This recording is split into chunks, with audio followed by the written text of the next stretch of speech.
Ha hecho usted un buen balance administrativo para los servicios del Ayuntamiento. Sin embargo, yo esperaba un balance político.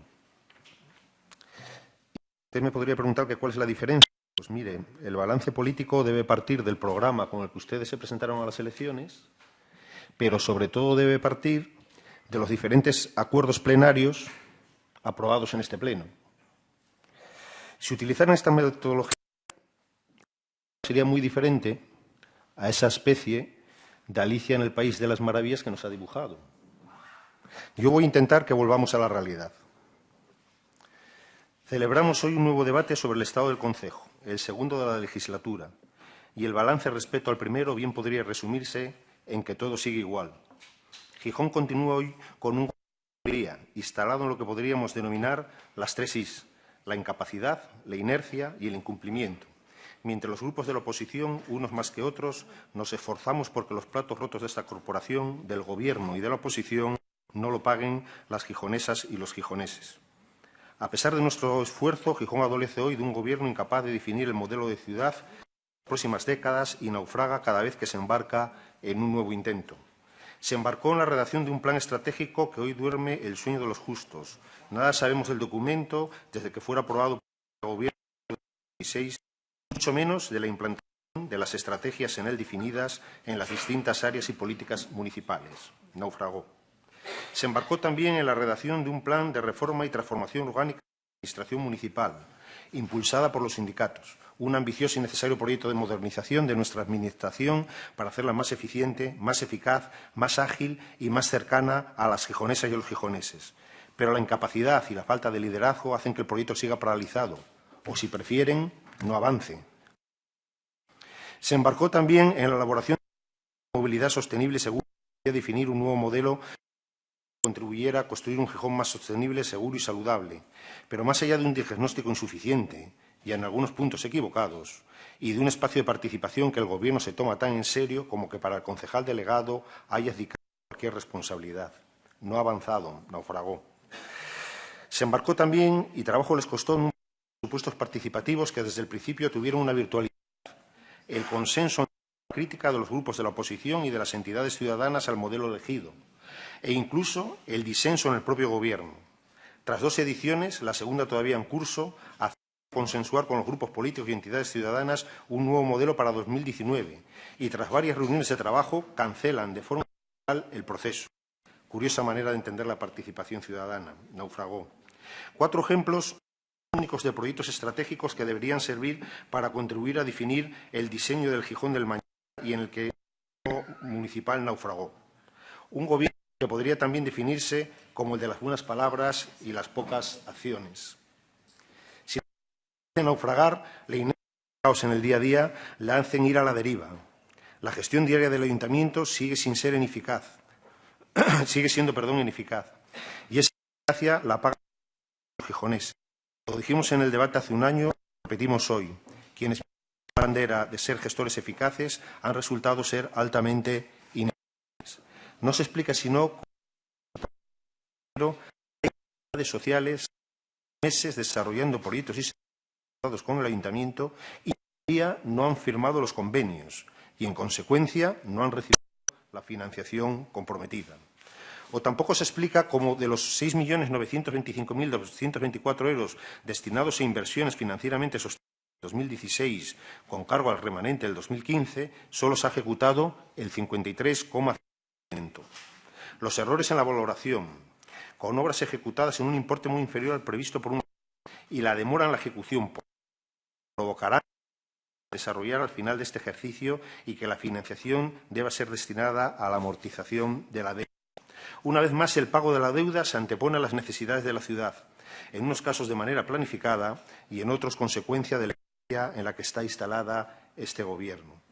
Si hablamos de la inercia que caracterizan el día a día municipal, las obras del Kilometrín y la calle Marqués San Esteban son 2 ejemplos paradigmáticos. La reforma del equipamiento deportivo, impulsada por mi grupo en este Pleno en diciembre del 2015 y que venía de una reforma previa que había sido un auténtico fracaso, acaba de terminarse. Prácticamente 2 años han pasado desde el acuerdo plenario.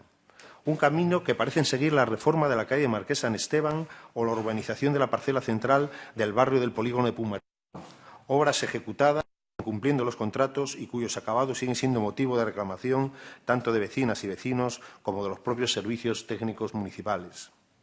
Pero quizá lo que mayor ilustra la inercia del Gobierno es el de Divertia, una empresa municipal que gasta de manera consciente por encima de su presupuesto y solicita luego más crédito al Ayuntamiento que no llega a cubrir lo programado hasta fin de año. ¿Les parece a ustedes esto un ejemplo de gestión eficaz? A nosotros no.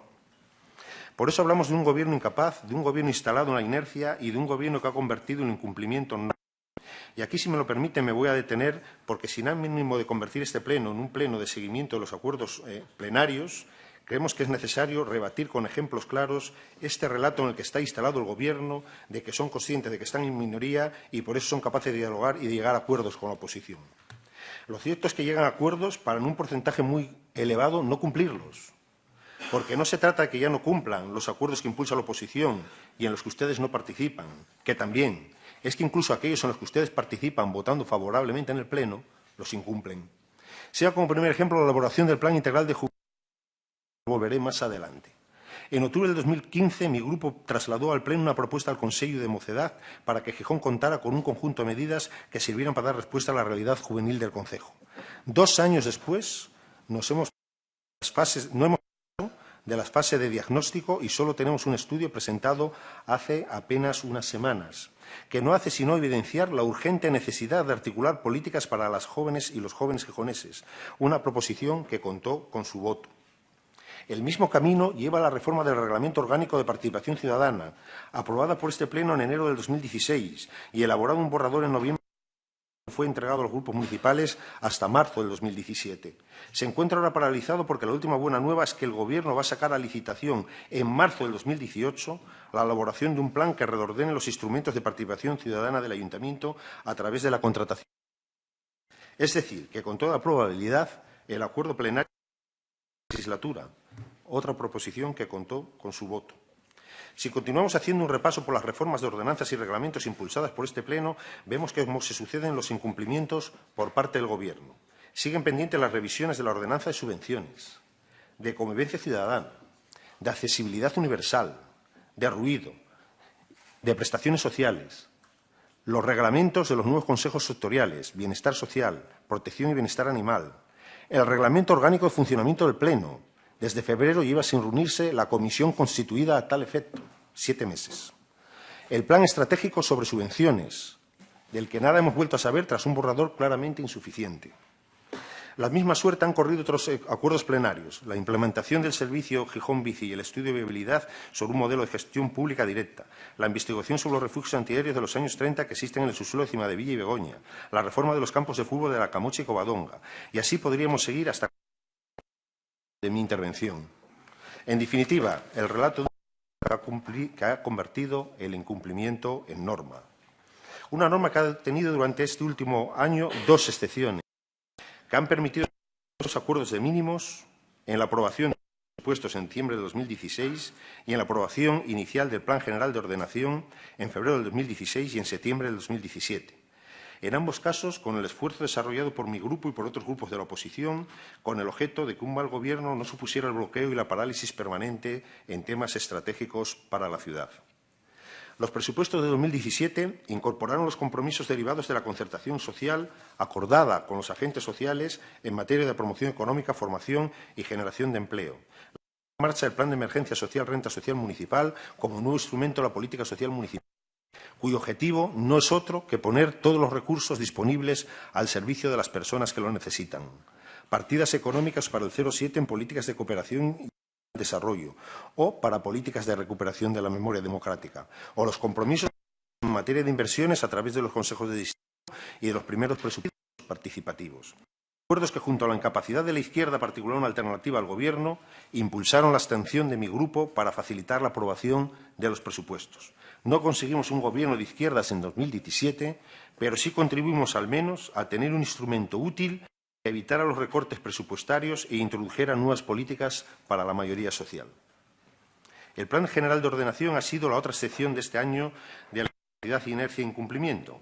La incorporación al nuevo planeamiento urbanístico de elementos que refuerzan la protección ambiental, limitan la dispersión urbana y el consumo de suelo, protegiendo la zona urbana, preservando además los terrenos Naval Gijón y Mina La Camocha para tejido productivo, unidos al compromiso de destinar 200 millones de euros de inversión a un plan de rehabilitación de viviendas y barrios degradados, facilitar favorable de mi grupo, junto al de otros 4, a la aprobación inicial en 2016 y a la apertura de un segundo periodo de exposición pública en 2017. Mantener el consenso político y social en torno al modelo de ciudad y trabajar por ampliarlo es responsabilidad del Gobierno y un objetivo que esperamos no pierda de vista hasta la aprobación definitiva. Otro proyecto estratégico de la ciudad y que lleva 15 años, un proyecto es la integración del ferrocarril en Gijón. El plan de vías y el metrotren han formado parte de los debates políticos y sociales de este año. Mi grupo ha sido especialmente insistente a la hora de plantear la necesidad de que el alcance del soterramiento de las vías se amplíe hasta Beriña o al menos hasta la Calzada. Una reivindicación y debemos cohesionar social y territorialmente toda la y de que el trazado del metrotren se prolonga hasta el Hospital de Cahueñes, un elemento en el diseño de un nuevo modelo de movilidad sostenible, no solo para Gijón, sino para el conjunto del área central de Asturias. Si bien estamos satisfechos con la unanimidad alcanzada en el último pleno en torno a estos criterios y con su asunción por parte del Ministerio de Fomento para la firma del nuevo convenio Gijón al Norte, estamos siendo muy escépticos a la viabilidad del proyecto anunciado. Los incumplimientos de los últimos años, de la multitud de promesas realizadas en diferentes ciudades del Estado y del marco económico en que nos encontramos, más parece un ejercicio de propaganda que de compromiso político. El tiempo, en cualquier caso, dará y quitará razones. En cualquier caso, señora alcaldesa, de las excepciones a la norma no vive una ciudad. Estos acuerdos de mínimos, pese a su importancia estratégica para Gijón, son la excepción a la norma en una acción de un Gobierno incapaz que vive instalado en la inercia y el incumplimiento. Y en ningún caso dan respuesta a las necesidades que hoy están teniendo las gijonesas y los gijoneses. Nuestra ciudad está dando una tasa de paro insostenible. 22.276 personas están en desempleo en Gijón, según los datos del Servicio Público de Empleo del mes de septiembre. Se rompe así la tendencia de los últimos meses, crece el paro y vuelve a niveles del mes de junio. Los datos de contratación y, por lo tanto, de creación de empleo no son mejores. De los 9.337 contratos registrados en septiembre en Gijón, tan solo 593 fueron indefinidos. El resto fueron contratos temporales, 8.932. 102. Estos datos dibujan la situación sociolaboral de nuestra ciudad. Empleo y empleo precario basado en la temporalidad, los bajos salarios y la escasa protección social. En definitiva, una situación de vulnerabilidad social que sufren personas en desempleo, personas con empleo precario y pensionistas. Los datos del último informe de la Red Europea contra la Pobreza y la Exclusión Social no son más alentadores. En Asturias, el 18,5% de la población está en riesgo de pobreza y exclusión social, 192.882 asturianas y asturianos. De ellos, 139.709 están por debajo del umbral de la pobreza, percibiendo menos de un 60% del salario medio, y 47.960 viven con menos de 340 euros mensuales. Algo falla en nuestro sistema de protección social cuando en Asturias la pobreza severa alcanza a un 4,6%, una cifra que representa un incremento de 2 décimas respecto al año anterior. Estamos ante un escenario en que la pobreza se cronifica y se intensifica. Las personas que sufrían pobreza en 2015 sufren más pobreza en 2016. En nuestra ciudad los la misma realidad. Mientras que en 2015 había en Gijón 4.848 personas perceptoras del salario social, un año después se cerraba 2016 con 5.524. El número de solicitudes tramitadas por la Fundación Municipal de Servicios Sociales también creció en el mismo intervalo, pasando de 1.711 en 2015 a 1.968 en 2016. Decía hace unos minutos que volvería a detenerme en la situación social de la juventud gijonesa. Precisamente este es el título del estudio de Daniel Sorando y Estéfano de Marco, que debería servir para marcar la hoja de ruta a la hora de diseñar las políticas de juventud de nuestra ciudad. Antes de extenderme, creo necesario situar en este debate algunos de los datos y conclusiones del estudio, por lo terroríficas que son. En los últimos 10 años, la población joven de entre 15 y 29 años no ha dejado de disminuir en Gijón. De los 54.074 personas jóvenes que vivían en nuestra ciudad en 2001, 20% sobre la población total, pasamos a 31.830 en 2015, 11,6% de la población total. Los índices de relevancia poblacional son más intensos en Gijón que en Asturias o en España. Las personas jóvenes en nuestra ciudad corren el riesgo de perder tanto peso poblacional que su influencia social, económica, cultural y política se desvanezca y sus necesidades sociales no sean cubiertas. La tasa de desempleo juvenil se ha mantenido en Gijón por encima del 40% desde el año 2004 y la precariedad se ha consolidado como el modo de relación de las personas jóvenes con el mercado laboral en nuestra ciudad. 9 de cada 10 contratos son temporales y las únicas categorías sociolaborables cuyo peso crece entre los jóvenes gijoneses durante la primera década del siglo XXI son los profesionales, cada vez más devaluados salarialmente, los servicios personales, paradigma de la precariedad laboral, y el desempleo, experiencia hegemónica entre la población activa joven de Gijón. La tasa de emancipación juvenil en Asturias se sitúa en el 18,4%, un porcentaje que representa una caída del 11,52% respecto al primer semestre de 2016.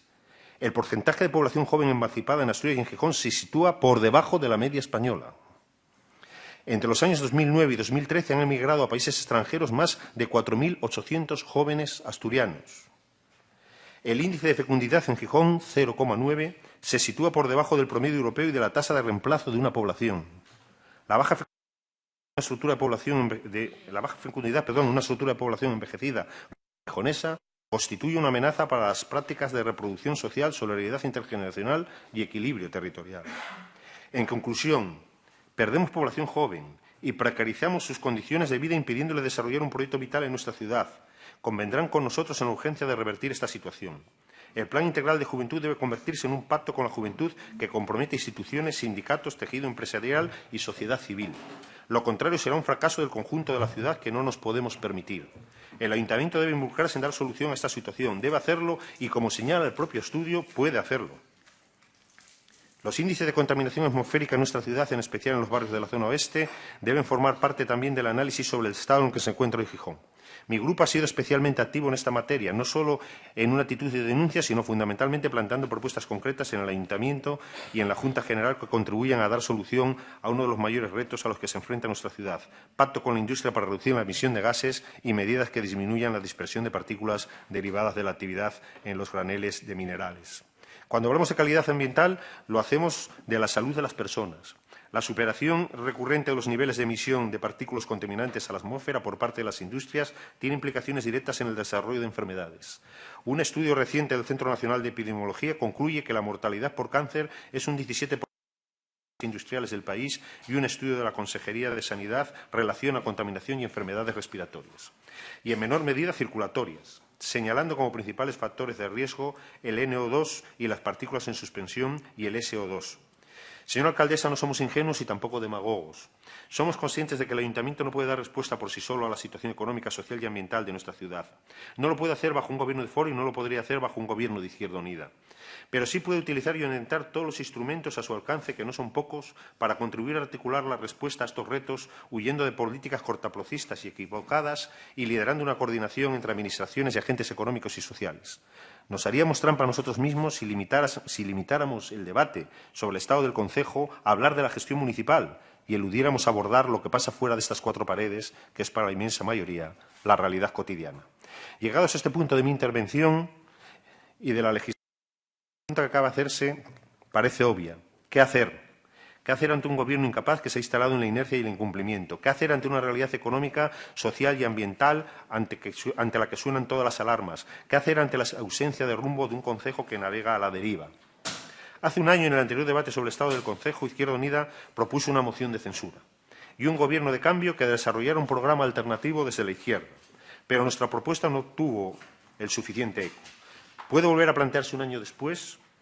Cuando queda poco más de un año y medio para la celebración de unas nuevas elecciones, ¿daría tiempo a acordar un programa de gobierno, diseñar una estructura directiva, elaborar un presupuesto y desarrollar tanto el programa acordado como las medidas presupuestarias?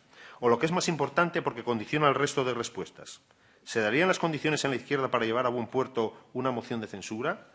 La respuesta a esta pregunta depende más de los otros dos grupos políticos de la izquierda que de nosotros. En política, cuando no es posible lo mejor, hay que optar por lo menos malo.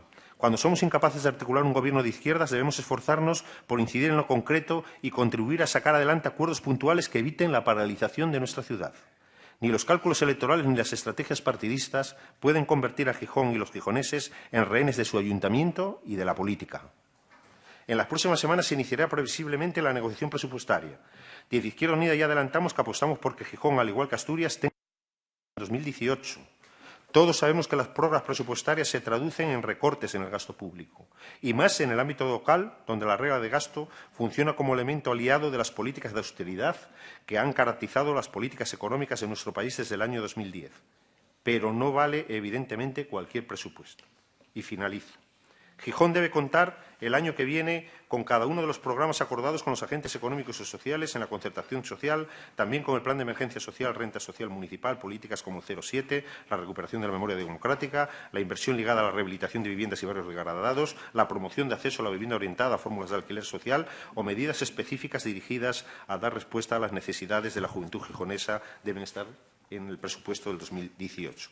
La responsabilidad última de que haya o no haya presupuesto en 2018 es el Gobierno. Y, señora alcaldesa, mal precedente han sentado ustedes con las ordenanzas fiscales y los precios públicos. No han sabido negociar y su incapacidad ha comprometido la financiación disponible para el año próximo. Miren, mi grupo no da por terminada la legislatura y cometería un error quien así lo hiciera y decidiera abrir hoy la precampaña electoral. Quedan casi 20 meses para las próximas elecciones, para las próximas elecciones municipales.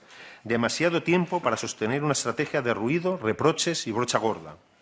El objetivo de la política es resolver los problemas de nuestra ciudad, no convertirse en uno de ellos.